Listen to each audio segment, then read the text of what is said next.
आज मैं तुम्हें जादुई पेंसिल की कहानी सुनाता हूँ। बच्चू गांव के सरकारी स्कूल में पढ़ाई करता था। बच्चू के पिताजी का देहांत हो गया था। उसकी माँ मजदूरी करती थी और बच्चू का पालन पोषण करती थी। बच्चू पढ़ाई लिखाई में बहुत ही अच्छा था। क्लास में हमेशा फर्स्ट आता था, इसलिए उसे स्कूल में सभी अच्छे तरह से पहचानते थे।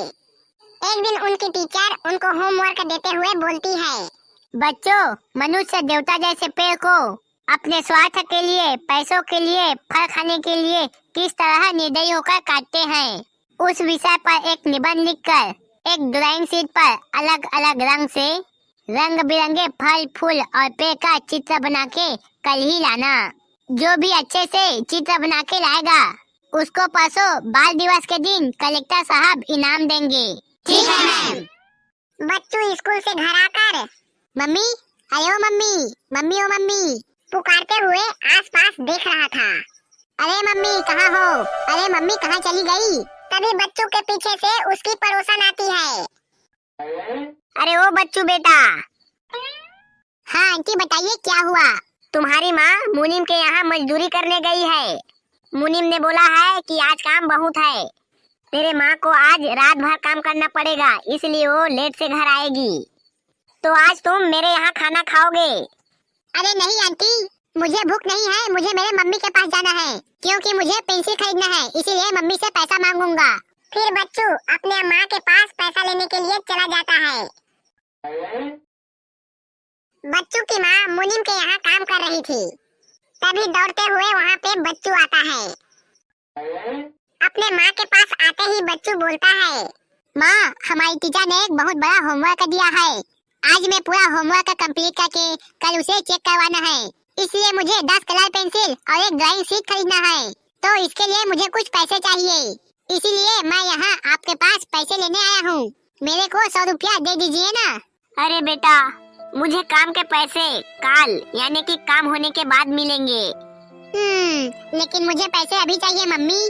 अरे बेटा, जब तक मुनीम का काम पूरा नहीं होगा तब तक हमें पैसे नहीं मिलेंगे। लेकिन तुम अपना होमवर्क कल छोड़ के परसों जमा कर देना।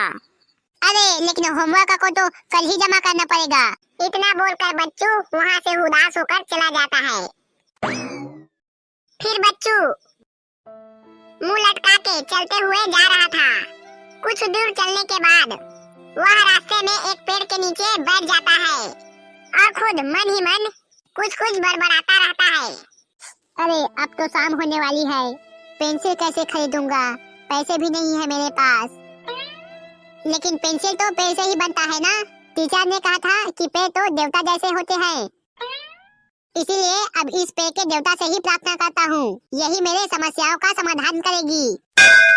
हे पेड़ देवता, मुझे एक अच्छा सा निबंध लिखकर एक बहुत ही सुंदर चित्र बनाना है, जिसके लिए मुझे एक बड़ी ड्राइंग शीट और साथ ही साथ रंग बिरंगे पेंसिल चाहिए, क्योंकि मेरे मम्मी के पास पैसे नहीं हैं। इसीलिए आप ही मेरी कुछ सहायता कीजिए पेड़ देवता।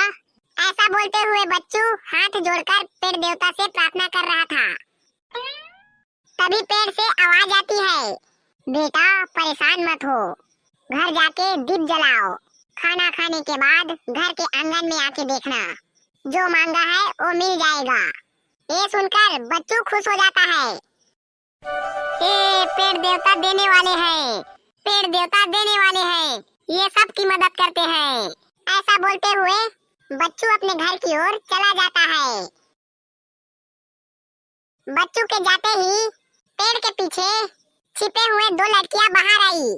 क्यों रे पिंकी, उस बच्चे के साथ खेल क्यों खेली? मुझे अच्छा नहीं लगा उसे देखकर, दया आ रही थी मुझे। खेल कुछ नहीं था, वो मेरे मोहल्ले के, वो मेरे घर के गली के आखिरी झोपड़ी में रहता है और वो रोज स्कूल जाता है और तभी मैं रोज कॉलेज जाती हूँ तो उसे रोज देखती हूँ।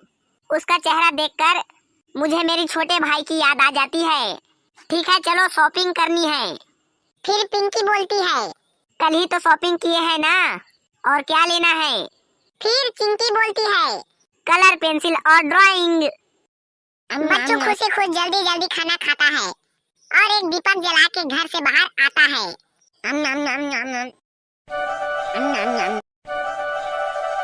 बच्चू जैसे ही दीपक जलाकर बाहर आता है, तब वो खुशी के मारे लोटपोट हो जाता है।